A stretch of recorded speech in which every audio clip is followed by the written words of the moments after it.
barycentric subdivision. In real analysis, especially in real analysis of one variable, all these Riemann integration theory, uniform continuity, various things, especially in integration theory, often you have to subdivide the given interval into finitely many subintervals and then analyze what is happening to the situation. So this is copied in study of polyhedrons also. The idea of polyhedrons is that you can divide them. That's the whole idea. So there are many different ways of doing it. Even in the Riemann integration theory, instead of taking all kinds of subintervals, you can just stick to each time dividing the interval by half, then 1/4, then 1/8, and so on. Then you show that if something happens for that subdivision, the whole thing is fine. That kind of things are there. So similar to that, we concentrate on one particular kind of subdivision, which is called barycentric subdivision, which will be quite powerful, and that is the only thing which you are going to actually use here. Okay. So what you may have to do is barycentric subdivision itself, it may have to keep repeating. It is just like in the case of an interval, namely a closed interval, barycentric subdivision will be just corresponds to taking the interval into 0 to 1, 0 to 1/2, 1/2 to 1. So introducing the extra point, midpoint, half. Okay, if you repeat it, then you will be introducing 1/4 as well as 3/4. If you repeat it, you will be introducing all factors of 1/8, 3/8, 5/8, all those points also, and so on. So that is called iterated subdivision. So iterated barycentric subdivision. So these two things we are going to study here. Okay. Iterated barycentric subdivision. So that is what we are going to do finally. So today's topic is barycentric subdivision and its consequences. So let us be done with the definition very quickly. Start with a simplicial complex. For each non-empty space, recall what is the definition of the barycenter of F, denoted by F hat. This is a point in mod F, namely the function which has 1/n as coordinates. The point which has 1/n plus 1 as coordinate at each point, namely alpha of v equal to 1/n for each v inside F. So that is the barycenter. Okay. So that's all you have to know. This is the very beauty of this one. So we now define a new simplicial complex, SD of K. That is a short notation for subdivision. But it's a very particular subdivision. It's a barycenter subdivision, SD. So all other subdivisions are not of importance for us. Called the barycentric subdivision of K. Okay. The vertex set of this SD of K is a subset of mod K. What are the points? Namely, take F hat, F twiddle for each F in K. Okay. So vertex set of this one is a subset of mod K given by this one. Okay. So I have now defined what are the simplices. All right. The simplices are, start with a sequence of faces, one contained in the other. Such a thing is called a chain of simplices.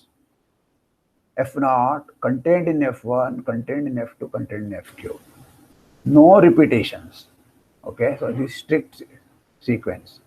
For example, this could be one single vertex contained in a one simplex, contained in a three simplex instead of two simplex. There can be jumps contained in a some 10 simplex, 10 dimension simplex, and so on. So take such a chain, just put a twiddle on each of them. So you get another sequence here, F0 twiddle, F1 twiddle, FQ twiddle. So take all these vertices, declare that as a simplex of SD of K. Automatically, if you have a subset of this, that will correspond to a subchain here. Therefore, it will be also a simplex. Okay, so that completes the definition of a simplicial complex SDK. Now, what it is good for, just like our simplicial complexes were defined abstractly, this is also defined abstractly, except that the points are not abstract points now. They are already points of the geometric realization of K, mod K.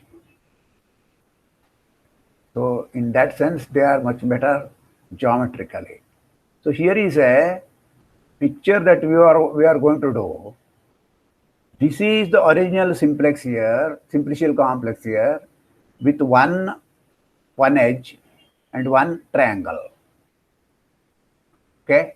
Of course, this triangle will have three edges and so on separately, but I am mentioning only the maximal simplexes here. This is going to be the barycentric subdivision. Okay. So I am showing you the what are the simplexes and what are the vertices and what are the simplexes. So for this one simplex here, I have taken this barycenter. How did you get this one? This singleton itself is a simplex, zero simplex, and its barycenter is itself. So that is allowed. Now, if you take this simplex, singleton 0, and included in the one simplex, that is a chain of length 2. That will give you the barycenter of this one and barycenter of this one, which is this point. So a simplex from here to here comes up. Similarly, simplex from here to here comes up. Okay. So now you can see that the original interval has been divided into two intervals. So that is the subdivision is happening. So we will make this one clear later on, little bit, but this is the motivation. So what is happening? In here, you see that one single triangle is divided into 6 triangles at once. More generally, what happens is, if you take an n simplex, in the barycentric subdivision, it will get divided into n plus 1 factorial simplexes of the same dimension, n-dimensional simplexes. Okay, one simplex gets divided into 2, is 2 factorial. This is 3 factorial, and so on. Okay, so let us see what is the correspondence, why it is called subdivision. After all, subdivision means the topological space is there, it has to be cut down, and that means the pieces together should give you back. The union of all these pieces must be the given simplicial, namely polyhedron, the underlying topological space of the polyhedron. Mod K should not change. In other words, mod of SD of K should be mod of K. Okay, so let us see how that is true. We don't have any freedom here now. We have to show that somehow mod of SD of K is, or in up to some isomorphism, is same thing as mod of K. Okay, so before that, having defined for each K another simplicial complex SD of K, suppose you have a simplicial map from K to L. Then there will be a corresponding map, simplicial map, SD of K to SD of L, which will denote by SD of F. This F is a simplicial map. Okay, it is defined at the combinatorial level, not at the mod K to mod L. Mod K to mod L, there will be mod F, that is also defined. But this will be SD of F to SD of K. How do you define it? First of all, you have to define it on the vertex set. Vertex set consists of barycenters of simplices of K. So take one barycenter like this F hat, SD of F, send it to the barycenter of image of F, FF. FF is a simplex because F is a simplex and F is simplicial map. So this is a simplex in L. So you take the barycenter of this, that. So this is a vertex map now. Okay. The vertex map, you have to verify that it is a simplicial map. Should take simplices to simplices. What is the simplex on the left hand side? It first of all you have to start the chain F0, F1, F2. But image of those FF0, FF1, FF1 will be a chain here. Okay.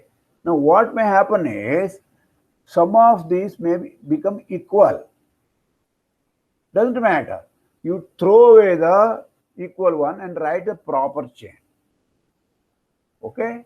So you get a simplex of whatever lower dimensions because chain may be of smaller length. Doesn't matter. Okay. So take the barycenters. That will be a simplex. So this is a simplicial map automatically. Once you define a vertex map between simplicial complexes, you have no other freedom. You have to verify whether this is a simplicial map or not, that's all. A vertex map may fail to be simplicial map, that's all. Okay, you can't, there is no further definition to be made on F. Once you have defined the vertex map, then you have to verify whether it is simplicial map or not. So that gets verified here. Okay.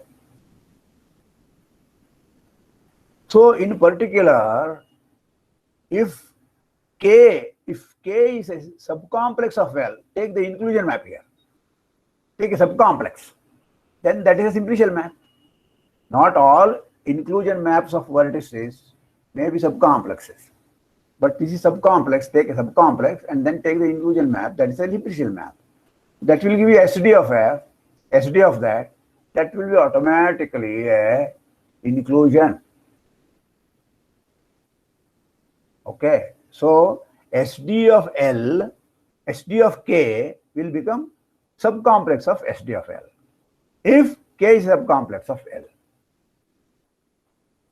All right. Now the second remark is for each simplex F, you can think of F as a simplicial complex, okay, the full simplicial complex.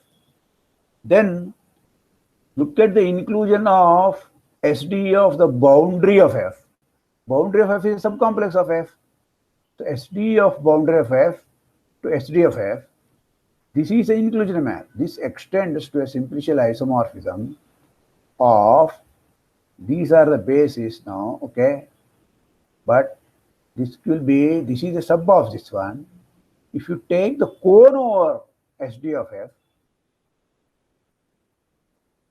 with the apex as F hat, F twiddle, the barycenter, what you get is SD of F. Okay. What you get is SD of F. Remember, how was this defined? This is some proper, every simplex here is a proper phase of F, right? Something F0, F1, Fi not equal to F, right? So those are the proper surface. To take such a chain, okay, that will be a subcomplex of SD, right? Whenever you have subcomplex, for each phase of that, you put F hat also in that. What is F hat? That will be the last vertex, because that is the F hat contains all of them. Okay, for each you will put one more extra, but that is precisely the cone. The cone construction is that. Take any face here, put F hat also, you get. Of course, you can put empty set here and put F hat, that will be F hat. So all the simplexes of SD of F are given in one correspondence here. So this is a combinatorial isomorphism. Okay, corresponding to that, when you take mod of this, okay, that will be isomorphic to mod of SD of F. But what is mod of this? It is the cone over the boundary. Namely, first you take mod of this part, okay, and then take the cone over that. So inductively, what we have established is that for every simplex, SD of F is nothing but modulus of F. Because finally, this is nothing but cone over the boundary is nothing but, topologically, it's nothing but the whole simplex. Okay. So we want to verify the same thing for every simplex. Mod of SD of K is same thing as mod of K. But that follows very well now. Next theorem assures that topologically the barycentric subdivision does not affect any change. Okay, these three is just a caution of what is going to come, but I have told you that the key is here itself. The remark 2 tells you the whole story. Okay, but I am putting it in a neat theorem now.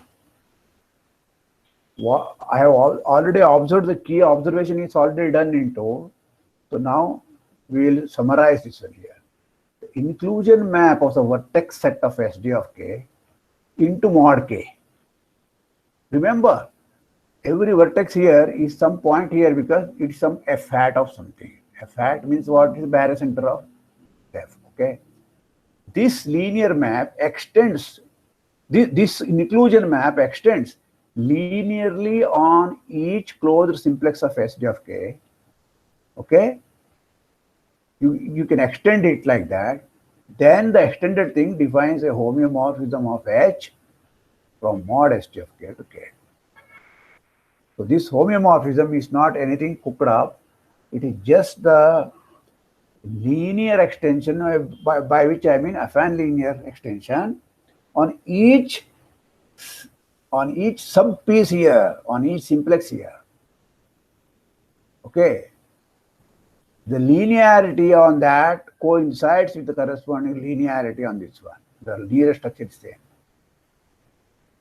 To take T0, T1, say alpha and beta in this part, which are contained inside some simplex here, T times alpha plus 1 minus T times alpha, whether you take it here or you take it here, they are the same. They will give the same thing. So that is the meaning of this one. So this is already there for each simplex here in this remark. Okay.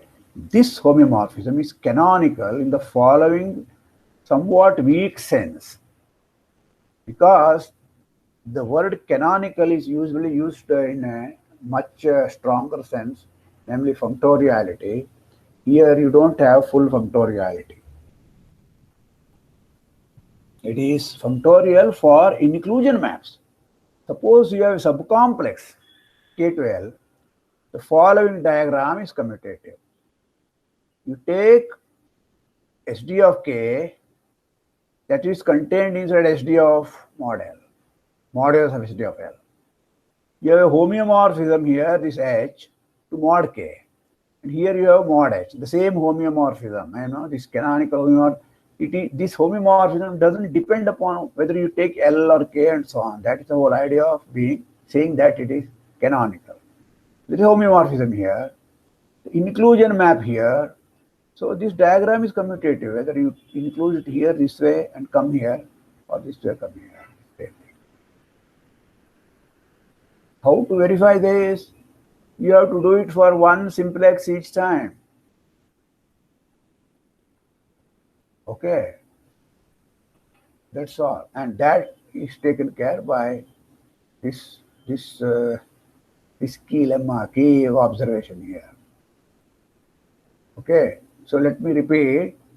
The remark 2 is used inductively. That's what I observe, that for any simplex F, you have the canonical inclusion SD of F contained inside SD of K, first of all, which is a simplicial map. Okay, and the map defined above satisfies the canonical property for each phase G contained inside F. You take G contained inside F, from SD of G to SD of K you go, or first go to SD of K to SD of F and then to SD of K. They are the same because they are all inclusions. Therefore, the canonical property in general case follows once you verify it for each faces and subfaces. Okay. Now I will tell you why SD of K to K itself, mod K itself, is a homeomorphism. So let us go a little slowly here so that we are not making any mistake. So first I say the statement An is for all simplexes K simplexes where K is less than or equal to N. This is a homeomorphism. Okay. So I am trying to build up some inductive hypothesis here. For when N is 0, we can verify it clearly. Okay. For N equal to 1 also, you can clearly verify. But when it becomes larger, you don't know. So you would like to make it a inductive hypothesis and work out. Okay. The second statement A does not involve any N at all. It says for all simplexes H, F, H is a homeomorphism. Okay. So how do you get this one? If you do it for every N here, you get this one. That is the whole idea, right? That is the meaning of induction. Now here, Bn is for all simplicial complexes of dimension less than or equal to N. SD is a homeomorphism. Then the statement B is all simplicial complexes K, H from SD of K to K is a homeomorphism. So this statement B is what we want to prove. Okay. What we have observed is for A also we have already observed. For each of them this we observe, then we have observed for A. Okay. So let us do that way. First we shall show that AN actually implies BN. Don't go to A at all. Just for N less than or equal to N implies.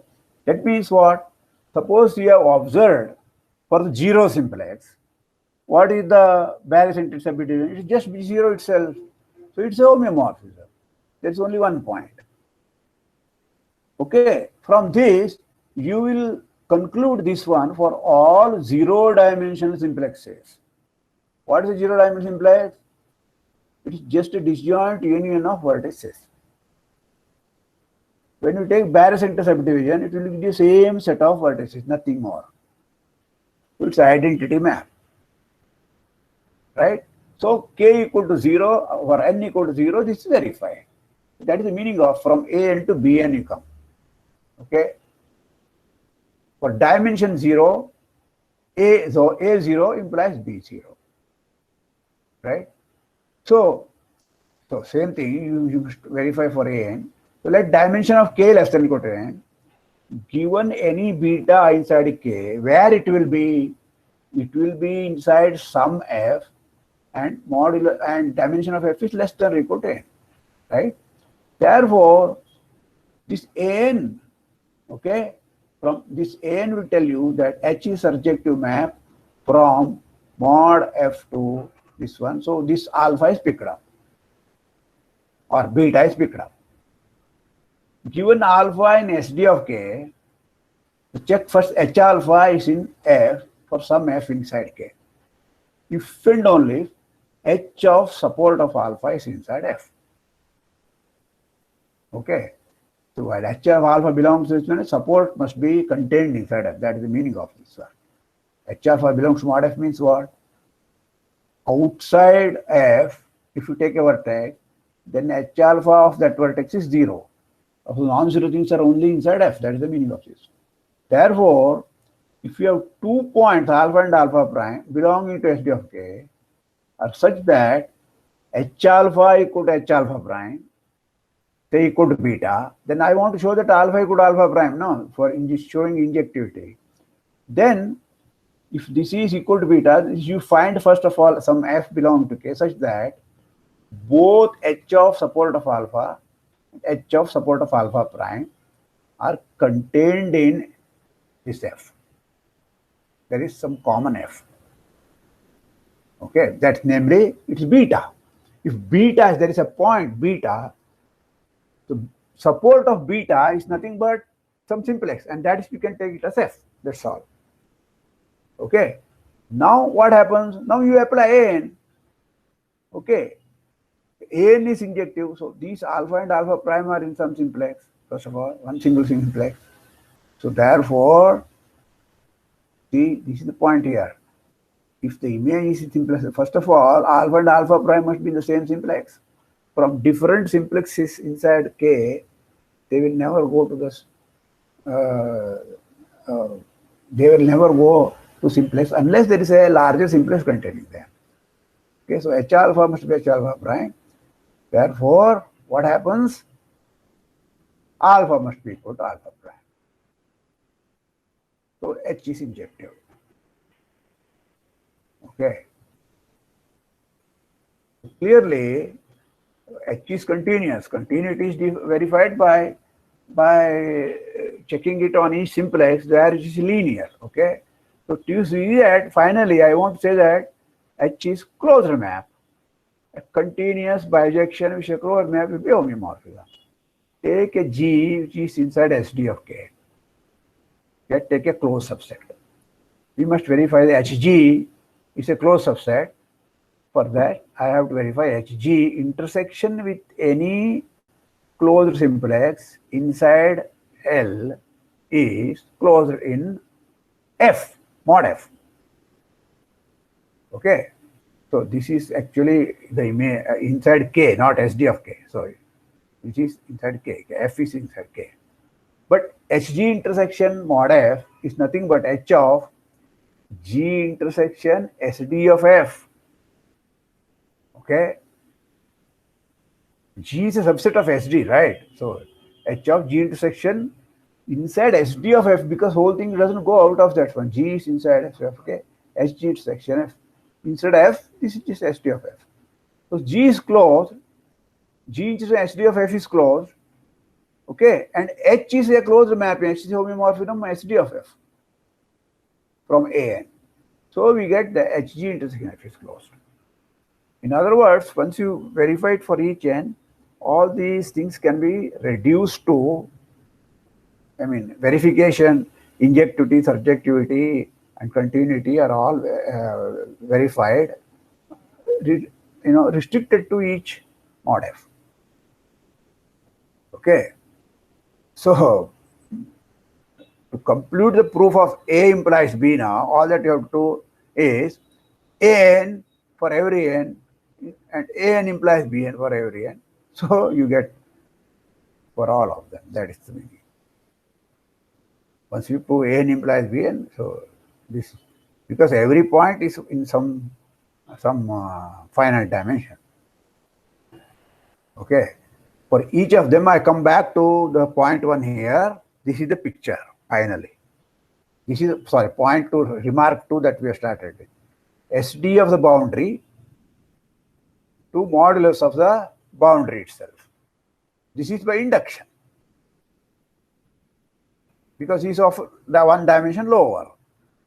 SD of the boundary, if you take the cone over that, okay, this is the cone over, this is the cone over that. If this is homeomorphism, well, the cones will be homeomorphism. But this is the cone over this one. The cone over the boundary of the modulus of the boundary is a sphere. cone over this one is a disk. So these kind of things we have seen. Okay. Once you have a homeomorphism, cone is a homeomorphism. But here is what you have is mod lambda, okay, to SD of f.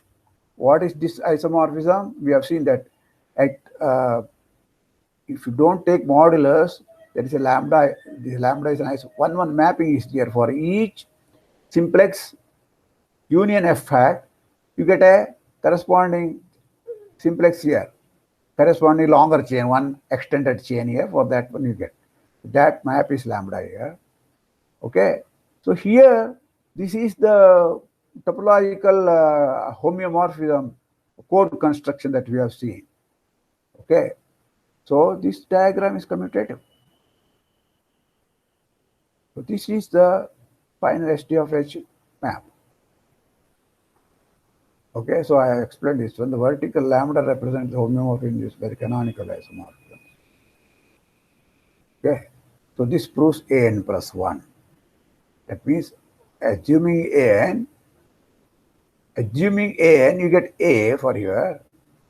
So then that will give you an plus 1 and dimension 1 higher. So now I will give you an example that why the canonicalness fails here, in general, if you don't have inclusion maps. So very simple example, take K as a triangle, okay, the standard 2 simplex, L as the standard 1 simplex. Okay, then I want to make a map from phi to K. 1 goes to E1, 2 also goes to E1, 3 goes to E2. Okay, from a set of 3 points, I have a set of 2 points. So, two of the points must go to the same thing. So, E1 and E2 go to E1, E3 goes to E2. Okay, now let us compute mod phi. Mod phi of E1 plus E2 plus E3, let us compute. Sorry, E1 plus E2 plus E3 by 3. That is the point, right? If I just take E1 plus E2 plus E3, it is not a point of mod K. So this divided by this one, this is barycenter, right? So where does this go? E1 plus E2, both of them go to E1, so it's twice E1, plus E2 goes to E2 divided by 3. So this is not a barycenter at all.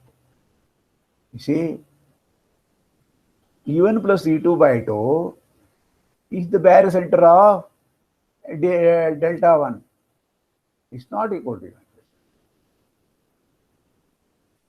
Okay.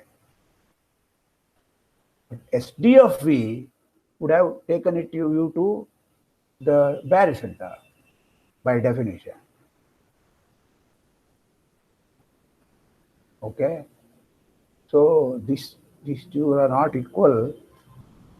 Mod phi is not the SD of that. So this is what you have to be careful. More generally, I just want to tell you that there are other kinds of subdivisions. Okay. Normally one writes K prime as subdivision. Okay. What is the property, the basic property what we observed for barycenter subdivision is taken as a definition. Namely, for every simplex f prime of K prime, the new simplex, there is a unique simplex f of K which contains, mod f contains f prime. So this is much weaker than saying that in the case of barycenter subdivision, all the vertex set, the entire vertex set was contained inside mod f. So here, point wise, f prime must be inside. All the points of f prime must be inside f. They should not go away. Then the inclusion map of the vertices K prime into mod K, because this inclusion is there. When you extend it linearly, makes sense. That must give you a homeomorphism. So that is the definition of arbitrary subdivision, in which instead of say 0 to 1 is the interval, you don't have to take half. You take a 0 to 1/3, 1/3 to 1. 0 to 1/3, and then maybe you don't want to even take 2/3. That will be too regular. 1/3, 1/2, 5/6, 1. Any kind of subdivision you can take. In the case of interval, you just write them in the increasing order. Then you don't have to write what are the simplexes. That is the convention we are following in analysis. But underlying that, what we have is, we have introduced vertices, you have to introduce what are the cells, what are the one simplexes you have to tell. Okay. So that is clear in the case of interval, because just take the order. But when you go to triangle, you will have to tell which are the, just declaring the vertices is not enough. Right? Whereas in the case of barycentric subdivision, it is automatic. We know there is one single formula. Somebody takes barycentric subdivision of simple complex, somebody else takes it, both of them will get the identical result. So in general things, we will not study them carefully, we are not studying them deeply, but in the exercises later on, I have included a few things about them because they are also useful when you are studying different kinds of problems. That's all. All right.